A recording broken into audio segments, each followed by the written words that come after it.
Voilà donc pour la suite de la vidéo, après quelques semaines d'utilisation, je suis complètement satisfaite de notre investissement pour avoir une piscine aussi claire. Voilà, donc après les orages, après les fortes chaleurs, après tout ce temps, et puis vous voyez bien que on a encore quelquefois des petits débris de fleurs qui tombent même dans la piscine qu'on nettoie. Voilà, donc on a utilisé pour désinfectant que du sel en fait. Hein. Voilà, donc pour justement stériliser l'eau et la pompe à sable. Voilà, donc je suis très satisfaite justement de mon eau. Voilà. Je vous avais fait une vidéo où je vous présentais beaucoup de produits pour des piscines gonflables qui permettaient justement d'avoir l'eau aussi cristalline et magnifique encore et propre et limpide, même après le retour des vacances. Et là, je suis passée plutôt pour une piscine grande avec une pompe à sable et justement un stérilisateur.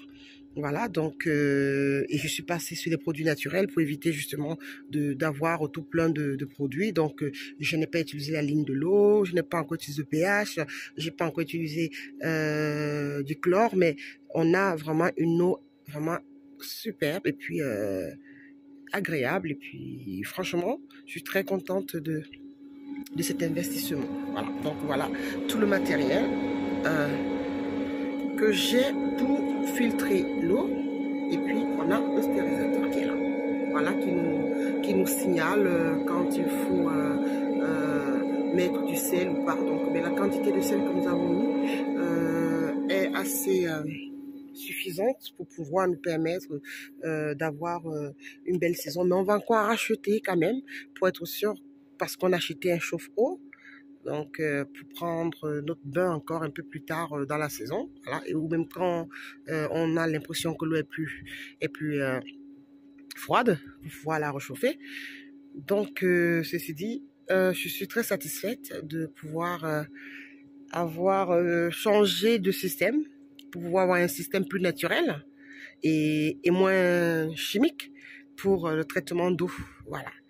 Je vous embrasse et puis j'espère que mes vidéos vous ont permis de pouvoir avoir une idée de comment est-ce que vous allez vous préparer pour votre piscine, ou alors comment est-ce que vous allez choisir vos appareils pour pouvoir avoir toujours une eau aussi limpide.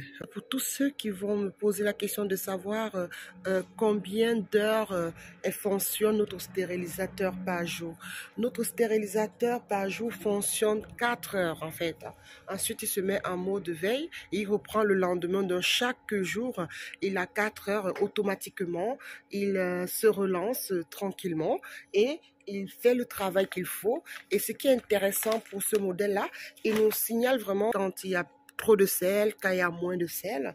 Donc, pour un début, nous avons commencé avec un sac de pur sel de 25 kilos. Voilà, donc on avait mis d'abord la moitié, on s'est rendu compte, elle nous a signalé qu'il y avait moins de sel. Donc, du coup, nous avons mis 25 kilos de sel de piscine et elle tourne bien. Voilà, donc elle stérilise 4 heures par jour et puis après elle s'arrête. Donc là je pense qu'on est là à la fin de son cycle aujourd'hui. Elle nous marque là qu'il reste 1 heure en fait pour la fin. Donc du coup elle nous guide aussi sur l'état de l'eau, sur aussi l'état de la quantité de sel.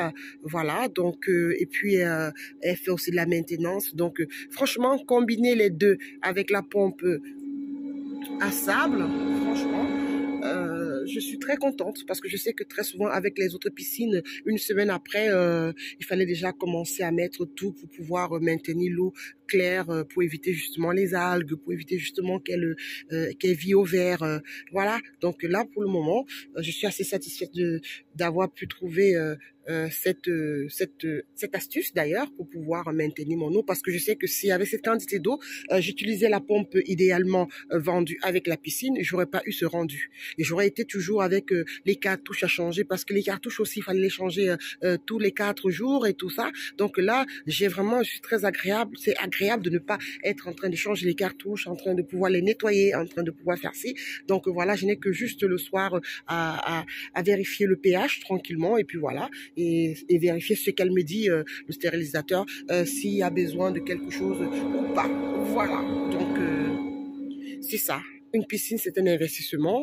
Une piscine, pour qu'elle soit aussi agréable, c'est aussi avoir de l'eau claire et cristalline. Pour le nettoyage de fond aussi, on a investi vraiment sur un modèle aussi puissant pour nous permettre de pouvoir avoir l'aisance de mieux nettoyer le fond. Voilà, donc c'est un peu ça. Après le reste, je pense que vous avez toutes les astuces. Mais là, vu que j'avais fait une vidéo déjà pour vous parler de comment maintenir l'eau pour les piscines gonflables, là, c'est pas une piscine gonflable, là, c'est une piscine qui peut déjà être enterrée, donc définitive. Donc, du coup, ça nécessite quand même d'avoir les moyens de piscine normaux pour pouvoir gérer donc la clarté et l'entretien de l'eau. Voilà. Je vous dis à très bientôt. Et puis, bonne baignade pour ceux qui se lancent sur ces projets ou pour ceux qui se lanceront l'année prochaine. Voilà, donc vous avez quelques astuces.